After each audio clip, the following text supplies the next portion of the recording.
په یمن کې د کووډ 19 په اړه ورځنۍ غونډې نه ترسره کیږي. الله اکبر. نه دقیقې شمیرې شته او نه هم ټیسټونه. اشهد ان محمدا رسول الله. خو هر ورځ خلک مري او سهار وختي په پټه خوله خښیږي. په هغه ورځ د صنعا په مړو شویو کسانو کې یو هم محمد الکهلانی و. څو ونې وړاندې مو له هغه ملګرو سره خبرې وکړې. د وبا په اړه خبرونه یې په خواشینۍ اوریدل. که وایروس یمن ته راورسیږي نو دوی به د مړو په شمیرلو ونه توانیږي. د یمن خلک ډیر ګډ ژوند کوي. موږ باید عامه پوهاوي ته کار وکړو. خلکو ته ورزده کړو چې څرنګه کور کې خوندي پاتې شي. د یمن په کورونو کې ناروغي په کراره خپرېدله چې په دې کې د محمد کور ته هم ورسېده.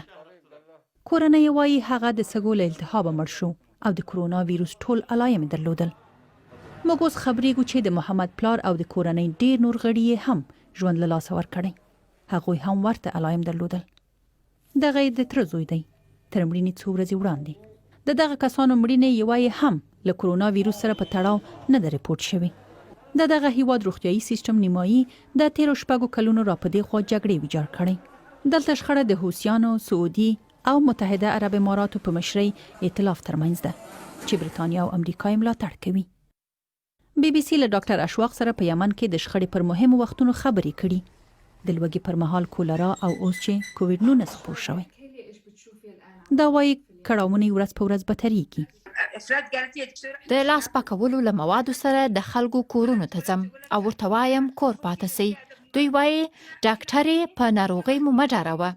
موږ هغسې هم له لوږې مرو. موږ خوړو ته اړتیا لرو. بله چاره نه لرو. یا خو کرونا ویروس دی او یا هم لوږه. د ځان پاک ساتل په هغو وګړو کې لومړیتوب نه لري چې 2/3 برخه یې نه پوهیږي د بل وخت خواړه به له کومه کوي. په داسې حال کې چې نړیواله ټولنه په خپل بحران کې راګیر شوې او دوی ته یې شا ورګرځولې.